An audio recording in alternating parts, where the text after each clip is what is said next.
তুমি নিজের মধ্যে একটু তাকাইয়া দেখো, কোথায় তুমি আল্লাহকে তালাশ করো। এত সুন্দর কণ্ঠ দান করেছেন, কণ্ঠ এত সুন্দর, যিনি কণ্ঠ দান করেছেন তিনি আরো কত সুন্দর। চেহারা অনেক সুন্দর, যিনি চেহারা দান করেছেন তিনি কে? সে আল্লাহ, না জানি আরো কত সুন্দর। এইভাবে সূর্য এত সুন্দর, চাঁদ এত সুন্দর, বানানে ওয়ালা না জানি আরো কত সুন্দর। তিনি কে? এভাবে যারা গবেষণা করবে, এভাবে যারা গবেষণা করবে, আল্লাহ পাকের পরিচয় আস্তে আস্তে যখন পাবে, তখন বান্দার মধ্যে মায়া বেড়ে যাবে আল্লাহকে দেখার জন্য। আর বান্দা তখন খুঁজবে আমি আসল মালিকের কোথায় পাই। ইয়া এলাহি তু মেরা মাবুদ হে, ইয়া এলাহি তু মেরা মাশুক হে। আমাল ये जन्नत की हमरा, इखलास के अमाल ये जन्नत के हमरा, परहेज के मकासद है जो तक़वा से हासिल मंद, परहेज के मकासद है जो तक़वा से हासिल मंद। बेगैर जो अमाल हो इखलास व तक़वा, बर्बाद तेरे जिंदगी ए होश नज़रमंद, बर्बाद तेरे जिंदगी ए होश नज़रमंद। ला इलाहा इल्लल्लाह, ला इलाहा इल्लल्लाह, ला इलाहा इल्लल्लाह, ला इलाहा इल्लल्लाह, मुहम्मदुर रसूलुल्लाह।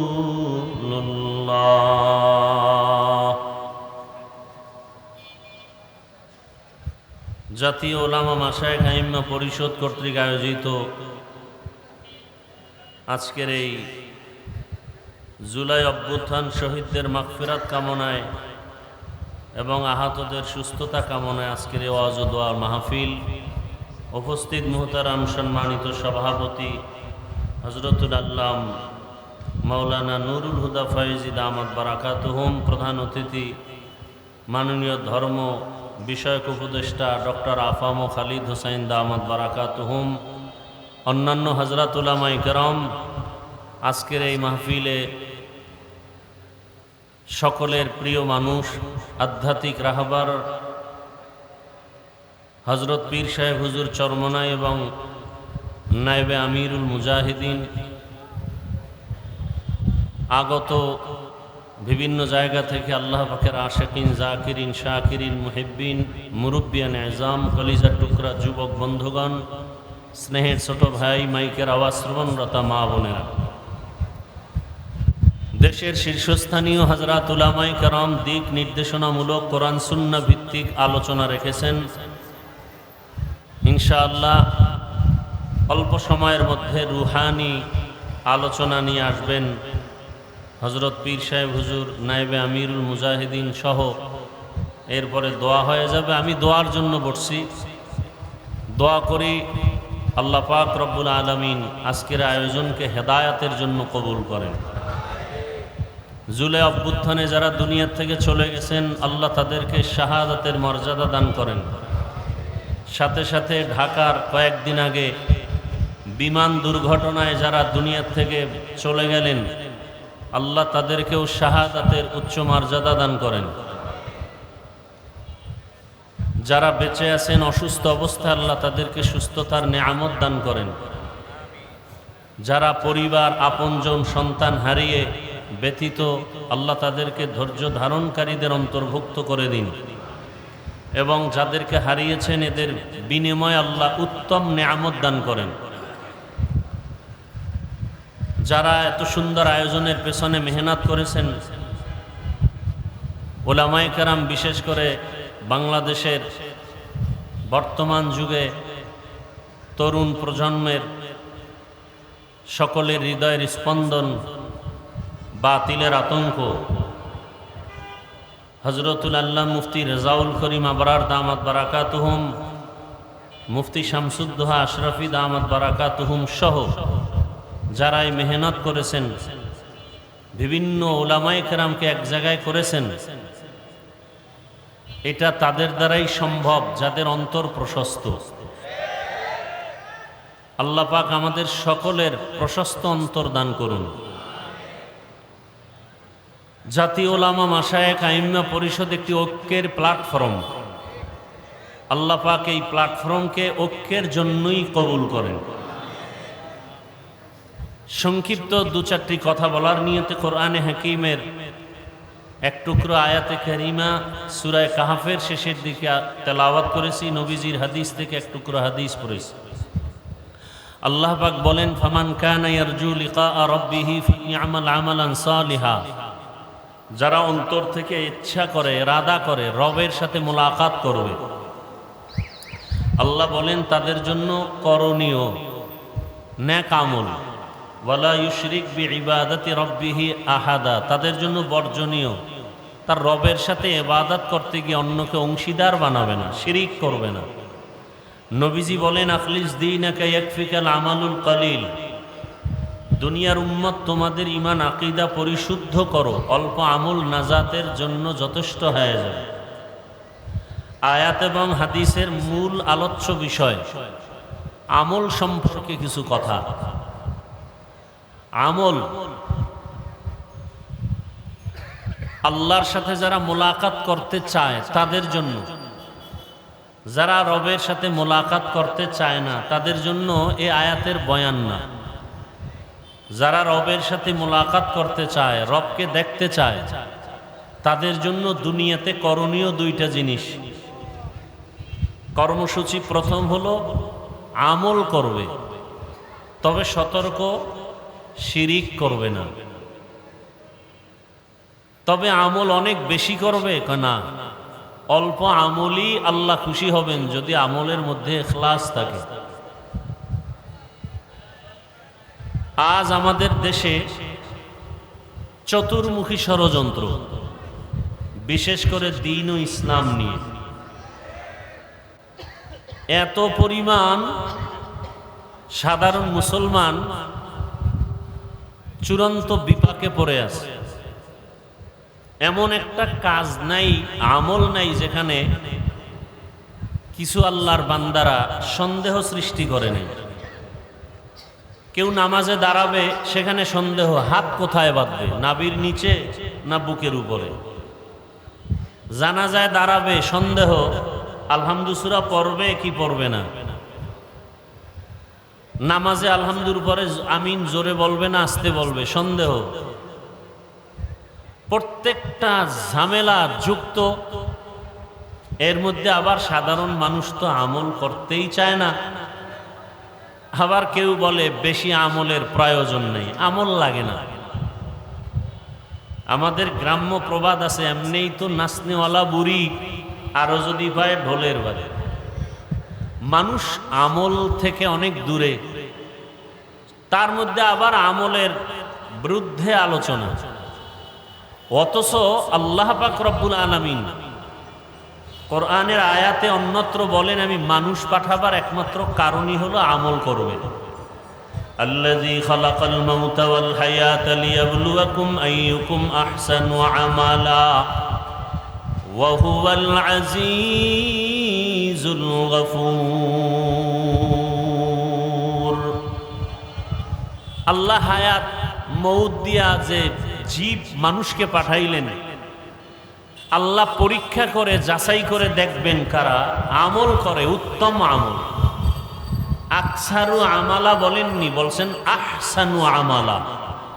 বেশি আমল না, উত্তম আমল, ভালো আমল। এখন আমল কোন দিন ভালো হবে জানা নাই, কোন দিনের সেজদা ভালো হবে বলা যায় না। এজন্য আমল চলতেই থাকবে। জীবনের হাজারো সেজদা দিতে দিতে একটা সেজদা যদি ভালো হয়ে যায়, ওই এক সেজদা জান্নাত বিনা হিসেব আল্লাহ দিয়ে দিবে। আতিনা ফি দারে দুনিয়া না হাসান আতিনা ফি দারে উকবা না হাসান ইয়া গিয়াসাল মুস্তাগীসিন আহদিনা লিফতিখারা বিল উলুমে ওয়াল গিনা।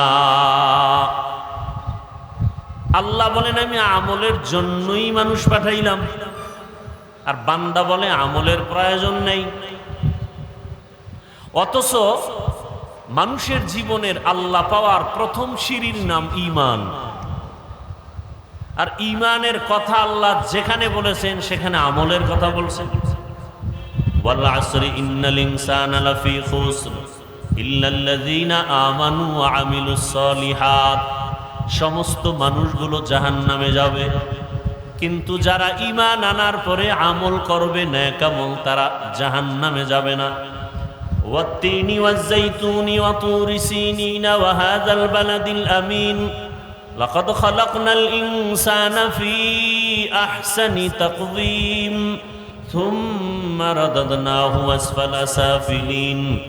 আল্লাহ চার জিনিসের শপথ করে বলেন, সব মানুষকে আমি বড় সুন্দর করে সৃষ্টি করেছি।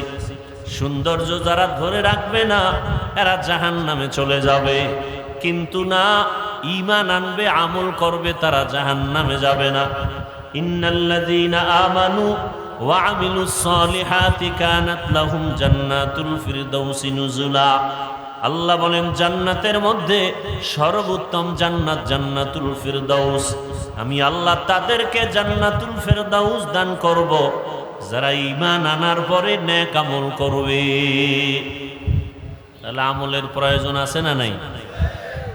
আবার এই আমল সময় খুবই কম। এই আমল আবার দুই ভাগে ভাগ করা, নেক আমল আর বদ আমল। নেক আমল আর বদ আমল। কথা বলতে এক তো সময় কম, দ্বিতীয় সামনে আবার মিডিয়ার অনেক পর্দা লাগানো। এখন আমি মনে হয় কবরস্থানের দিকে অন্ধের মতো কথা বলতেছি, তো আপনারা আওয়াজ দিয়েন। মনে হয় পর্দার আড়াল থেকে আমি কথা বলবো, আপনারা আওয়াজ দিলে বুঝবে এখানে মানুষ আছে। বুঝেন না কথা? তাহলে আমল দুই ভাগে ভাগ করা, নেক আমল আর বদ আমল। নেক আমল কি? ফরজ, ওয়াজিব, সুন্নাত, মুস্তাহাব, সুন্নাতে জায়েদা, মুআক্কাদা, ফরজে আইন, ফরজ আলাল কিফায়া। বদ আমল কি? হারাম, নাজায়েজ, মাকরু, তাহরিমি, তানজি, শিরক, বিদআত, কুফর, গুনাহে সগীরা, কবিরা, এগুলো সব বদ আমল। আবার এই বদ আমলও দুই ভাগে ভাগ করা, ফাহশা আর মুনকার। ইন্নাস সালাতা তানহা আনিল ফাহশাই ওয়াল মুনকার ওয়া লাযিকরুল্লাহি আকবার। আল্লাহ বলেন নিশ্চিত নামাজ মানুষকে পাপের জগৎ থেকে মুক্ত করে দিবে। কার ওয়াদা? জোরে বলেন, ওয়াদা কার? আল্লাহ। তাহলে নামাজ অবশ্যই পাপের জগৎ থেকে মানুষকে পবিত্র করে দিবে। এই পাপ বলতে কিছু আছে ফাহশা, কিছু আছে মুনকার, দোনোটাই বদ আমল। তবে ব্যবধান, ফাহশা এমন বদ আমল যেগুলো বুঝার জন্য কোনো দলিল লাগে না, বিবেক বুঝে ফেলে। দলিল আছে, দলিল পর্যন্ত যেতে হয় না। মুনকার এমন বদ আমল যেগুলো দলিলের ভেতরে না ঢুকলে সমাধান হয় না। যেমন মিথ্যা বলা নেক আমল না বদ আমল? বলেন। এটা বুঝার জন্য দলিল লাগবে? দলিল আছে। ওয়াইলু ইয়াউমাইযিল লিল মুকাদ্দিবিন, ওয়াইলু ইয়াউমাইযিল লিল মুকাদ্দিবিন। মিথ্যাবাদীর জন্য জাহান্নাম। তাও কেমন জাহান্নাম? ওয়াইল নামক জাহান্নাম। জাহান্নামের স্তরের মধ্যে মারাত্মক ভয়ঙ্কর জাহান্নাম হলো ওয়াইল নামক জাহান্নাম। মারাত্মক। জান্নাতের মধ্যে শ্রেষ্ঠ জান্নাত জান্নাতুল ফিরদাউস, আর ভয়ঙ্কর জাহান্নাম ওয়াইল। কার জন্য? কয় মিথ্যা যারা বলে তাদের জন্য। মিথ্যাবাদীর জন্য ওয়াইল নামক জাহান্নাম। আর কার জন্য? যে আয়াতে আল্লাহ বলেন নামাজ মানুষকে পাপের থেকে ফিরাবে, আল্লাহ আর এক আয়াতে বলেন কিছু কিছু নামাজি আছে এরা ওয়াইল নামক জাহান্নামে যাবে, নামাজ পড়িয়াও জাহান্নামে যাবে। আরাআইতাল্লাযী ইউকাযযিবু বিদ্দীন ফাযালিকাল্লাযী ইয়াদউল ইয়াতীম ওয়া লা ইয়াহুদ্দু আলা তাআমিল মিসকিন। এরপরে কি? ওয়াইলুল লিল মুসাল্লিন, মুসল্লি যারা নামাজি এদের জন্য ওয়াইল নামক জাহান্নাম। তাহলে নামাজি মুসল্লি ওয়াইল নামক জাহান্নামে যাবে। কোন নামাজি মুসল্লি? বড় কঠিন ব্যাপার। নামাজ মানুষকে পাপ থেকে ফিরাবে, বিনা হিসাবে জান্নাতে যাবে, আর সেই নামাজ মানুষকে ওয়াইল নামক জাহান্নামে নিবে। কঠিন ভয়ঙ্কর জাহান্নাম, ওয়াইল নামক জাহান্নামে। আর কারা যাবে? ওয়াইলুল লিল মুতাফফিফিন, যারা ব্যবসা করতে গিয়া কাস্টমারের সাথে মাপে উল্টা পাল্টা করে, ভেজাল করে, এরা ওয়াইল নামক জাহান্নামে যাবে। আর কারা? ওয়াইলুল লিকুল্লি হুমাযাতিল লুমাযা, যারা মানুষের দোষ পেছনে বলে আর একজনের দোষ করে না, বানাইয়া অপবাদ দেয়, এই ওয়াইল নামক জাহান্নামে যাবে। গীবত শিকায়াত করনেওয়ালা, বড় কঠিন। আপনারা যারা মক্কা মদিনায় গেছেন তারা দেখছেন চোখে, আর যারা শুনছেন, ওখানে সারা দুনিয়ার মুসলমান আসে না? আসে না? কথা বলেন। ওখানে আসে সব লাইনের মুসলমান। বলে কেমন? কয়েকজনে কেবলার দিকে পাও দিয়া ঘুমাইছে, একামত হয়ে গেছে, নামাজে দাঁড়ায় গেছে, অজু টজু আর লাগে নাই, দিল পরিষ্কার, কিসের অজু,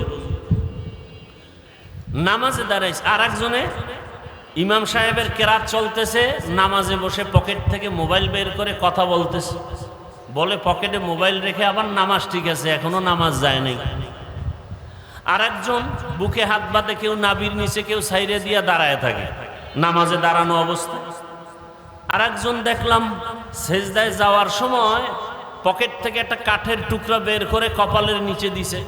ইবলিস সেজদা দিয়া জমিন নাপাক করছে, অতএব ওই জমিনে কপাল ঠেকাই কেমনি? এটা কাঠের টুকরা বের করে। আমাকে বলেন, মক্কা মদিনায় সব মতাদর্শের মুসলমান এসে নামাজ পড়ে, কোনো ঝগড়া, দ্বন্দ্ব, গীবত শেখায়াত, মারপিট? সোনার বাংলায় এত বরকত, পিডাপিডিটা কেন? ঝগড়া কেন? আমার দেশে এত ঝগড়া কেন? টুপি নিয়ে ঝগড়া, হাত নাবিতে না বুকে বাঁধবে নিয়ে তর্ক বিতর্ক, আছে না নাই? সব ঝামেলার কারণ একটা, অন্তর ঠিক নেই। কি ঠিক নাই? বলেন না কেন? শরীরের ট্রিটমেন্ট করে, ডাক্তার দেখায় অসুস্থতার জন্য। এই শরীরটাকে ঠিক রাখার জন্য, পরিচালনার জন্য একটা মেশিন আছে, রূহ। কি আছে? আপনারা ঢাকার শহরে ঘুরবেন, বিভিন্ন বিলবোর্ডে দেখবেন, পত্রিকায় দেখবেন, অ্যাড দেয় কি? দিনকে বদলে দাও। কি কে বদলে দাও? দিন বদলে দাও। দিন, সারা দুনিয়ার মানুষ স্লোগান দেয়, দিনকে বদলে দাও। আর সমস্ত আহলে হক ওলামায়ে কেরামের স্লোগান, দিলকে বদলে দাও। দিল। কিয়ামত পর্যন্ত দিন বদলালে লাভ হবে না, যতদিন পর্যন্ত দিল বদলানো না হবে। এই দিলকে বদলানো মানে দিল বাইর করে আর একটা দিল ঢুকাবে না, দিলের কালার পাল্টাইতে হবে। দিলকে পরিবর্তন করার এই ওয়াজ মাহফিল, আল্লাহওয়ালাদের মজলিস হলো অপারেশন থিয়েটার। আহলুল্লাহদের সোহবত, আল্লাহওয়ালাদের নজর, আল্লাহওয়ালাদের নজরের মধ্যে পাওয়ার আছে, আছে না নাই? আল্লাহওয়ালাদের কথার মধ্যে আসর আছে। নোয়াখালী জেলার সন্তান, টাকার বালিশ বানায় বাবায় ঘুমায়। সন্তান টাকা পয়সা ছেড়ে চলে গেছেন ভারত দেওবন্দ, লেখাপড়া করে বাইতুল্লাহর কাছে গেছেন। 7 ভাবে কোরআন পড়া যায়, কেরাতে সাবা। মসজিদে নামাজে দাঁড়ালেন, তেলাওয়াত শুনে মক্কাবাসী পাগল, ইমামতির জন্য রেখে দিলেন। এরপরে এক পর্যায়ে মেয়ে, সৌদির মেয়েকে বিবাহ দিলেন, শর্ত বাংলাদেশে নেওয়া যাবে না। বাংলাদেশের সবাই জানে কারি সাহেব হাকিকতে সর্বোচ্চ বড় একজন আলেম এবং আহলুল্লাহ, কারি ইব্রাহিম রহমতুল্লাহ আলাইহি উজানি। বাংলাদেশ, পাকিস্তান, ভারতের সব মাওলানা জেলাইনের হোক সবাই চিনে যে দেওবন্দের একজন আলেম, সর্বোচ্চ পদের বড় একজন আলেম রশিদ আহমদ গঙ্গুহি। সমস্ত ভণ্ড বেদাতিরাও তার নাম জানে, চিনে। তার হাতে হাত লাগায়া কলবের চিকিৎসা নিছেন। টাকা পয়সার মায়া ত্যাগ করে একদিন তিনি ওই যে ইমামতি করেন বাইতুল্লাহর পার্শ্বে কোনো এক মসজিদে, রশিদ আহমদ চিঠি লেখলেন, বাংলাদেশে যাও, কালেমার খেদমত করো। চলে আসলেন দেশে। বিবি কি করবেন? আমিও যাব। বাবা মায়ের অনুমতি নিয়ে আসলেন। নোয়াখালীর জমিন বাদ দিয়া চাঁদপুর জেলার কচুয়া থানা উজানির জমিনে বিশাল বড় জঙ্গল ঢুকলেন। গিয়া দেখেন জঙ্গলের ভেতরে একটা গম্বুজ, গম্বুজের ভেতর একটা বাঘ তার বাচ্চাকে দুধ পান করায়। কারি ইব্রাহিম বললেন, বাঘ বনি আদম এখানে আসছে, তুমি তোমার গন্তব্যে চলে যাও। বলা মাত্র বাচ্চা কাঁধে নিয়ে বাঘ রওয়ানা। কোথায়? কুমিল্লা জেলার একটা থানা আছে লালমাই। লালমাই থানায় একটা পাহাড় আছে যেটাকে এখনো লালমাই পাহাড় বলে। বাঘ সেখানে চলে গেল। এখন প্রশ্ন, কারি সাহেবের কথা বাঘ শুনে এটা কেমন কথা? যার কলব নাই, দিন বদলায়, কলব বদলায় না। এদের প্রশ্ন, কলব যে বদলানো প্রয়োজন এটাই বুঝে না, এটা বুঝার ক্ষমতাই নাই। তাকে আমি জিজ্ঞাসা করি, হাল চাষ করে গরু দিয়া গ্রাম অঞ্চলে আছে না নাই? ওই চাষিরা মেট্রিক বিএ পাস না সাধারণ মানুষ? এই মানুষগুলো যখন গরুকে হুকুম করে মানেনি, গরুকে যখন ডানে যাইতে বলে যায়নি, বামে যাইতে বলে যায়নি। একটা কৃষি কাজ করে সাধারণ মানুষ বেনামাজি, ওর কথা যদি গরু শুনে, আল্লাহর ওলির কথা বাঘ শুনবে না কেন? এই বুঝার মতো মেধা ওদের নাই, কলব ঠিক নাই। এজন্য বলে আমরা পীর মুরিদি পীরাউলিয়া মানি না। আমি সারা বাংলাদেশে কসম করে বলি, দ্ব্যর্থহীন ভাষায় চিৎকার করে বলি, আল্লাহর জাতের কসম, যারা বলে আমরা ওলিয়া উলিয়া মানি না, তারা কোরআন মানে না, বুখারী শরীফ মানে না। এরা ভণ্ড। এদের যারা ভণ্ড বলে না তারাও ভণ্ড। তারা কোরআনও মানে না, বুখারী শরীফও মানে না। আপনি কি মনে করেন আমি কসম খেয়ে কথা বলছি হালকাভাবে? হালকাভাবে? আল্লাহ হেদায়েত দান করুন। চরমনাইর ওয়াজে বসলে মানুষ চিৎকার দেয় কেন? উজানির ওয়াজে বসলে মানুষ চিল্লায় কেন? তাকে আমার প্রশ্ন, তুমি ওয়াজে বৈশা চিল্লাও না কেন? এটা হাসির প্যান্ডেল না কান্নার প্যান্ডেল? কান্নার প্যান্ডেলে কাঁদবে, এটাই স্বাভাবিক। কান্না না আসলে তাকে জিজ্ঞাসা করো, তোমার চোখে পানি আসে না কেন? তোমার অন্তর নষ্ট, কলবের চিকিৎসা করো। এখানে চিৎকার আসার মজলিস। ইন্নামাল মুমিনুনা আল্লাযীনা ইযা যুকিরাল্লাহু ওয়াজিলাত কুলুবুহুম ওয়া ইযা তুলিয়াত আলাইহিম আয়াতুহু যাদাতহুম ঈমানা ওয়া আলা রাব্বিহিম ইয়াতাওয়াক্কালুন। একজন আয়াত পড়া বয়ান করে, আল্লাহ কইছে কলবের মধ্যে কম্পন হবে জিকিরের আওয়াজ আসলে, তেলাওয়াতে কলবের ঈমানের পাওয়ার বাড়ে। তাহলে কলবের মধ্যে কম্পন হবে, শরীর লাফায় কেন? প্রশ্ন সেখানে আবার, কেন? দিল ঠিক নাই। ভূমিকম্প হয়নি সোনার বাংলায়? যারা জানেন তারা বলেন, ভূমিকম্প যে হয় ঢাকার কোনো এক জায়গায় বা নেপালে ভূমিকম্প হয়েছে বা কক্সবাজারে হয়েছে, ঢাকার শহর কাঁপে না কাঁপে না? কাঁপে। কক্সবাজারের ভূমিকম্প হলে ঢাকা কাঁপে কেন? আর সেই ভূমিকম্পটা জমিনের উপরে হয় না ভেতরে? বলেন। তো নিচে হলে উপরে কাঁপে কেন? বিল্ডিং কাঁপে কেন? ঠিকই আল্লাহর মুহাব্বত আর মারেফতের নূর সিনায় আসার পরে কলবে জালজালা হলে বডির মধ্যে এটার আসর শুরু হয়ে যায়। ইয়া ইলাহি মুঝসে মুঝকো দূর কর, তাকে দেখো মুঝ মে তুঝকো এক নজর। ইয়া ইলাহি তু মেরা মাবুদ হ্যায়, ইয়া ইলাহি তু মেরা মাশুক হ্যায়। এজন্য আল্লাহর সাথে যারা মোলাকাতের চিন্তা করবে তাদের জন্য কর্মসূচি দুইটা। না, আল্লাহর সাথে মোলাকাত করার আশাই নেই। কেন? আল্লাহর সাথে পরিচয় নেই। আল্লাহকে নাস্তিকরা তো বলে যাকে দেখি না তারে মানিও না। আল্লাহকে কেন দেখার চিন্তা নেই? আল্লাহকে চিনি না। আল্লাহকে চিনার জন্য কোথায় যাও? বলে আমেরিকা, লন্ডন কয় না। ওয়াফি আনফুসিকুম আফালা তুবসিরুন।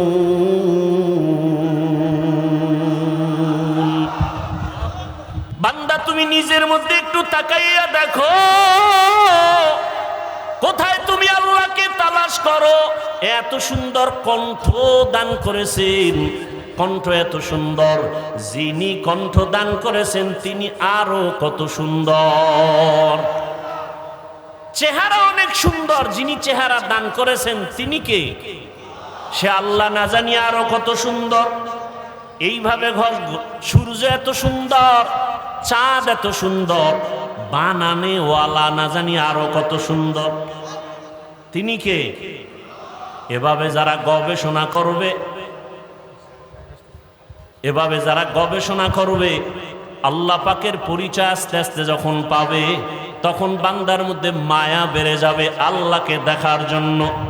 আর বান্দা তখন খুঁজবে আমি আসল মালিকের কোথায় পাই। ইয়া ইলাহি তু মেরা মাবুদ হে, ইয়া ইলাহি তু মেরা মাশুক হে। আল্লাহকে পাওয়ার জন্য অন্তর তৈরি হয়ে যাবে। কেন আমরা বুঝি না? আল্লাহকে চিনি না।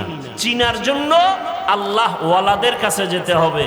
আল্লাহ পাকের এই মজলিস, আল্লাহ ওয়ালাদের মজলিস, আল্লাহ পাকের কুদরতি আলোচনার এই মজলিসে বসলে আল্লাহর পরিচয় লাভ হয়। এজন্য আল্লাহর পরিচয় লাভ করার জন্য আল্লাহর মুলাকাতের তামান্না অন্তরে তৈরি করে নেক আমল এবং শিরিক মুক্ত থাকার তৌফিক আল্লাহ আমাদেরকে দান করুন। আমিন। ওয়া আখিরু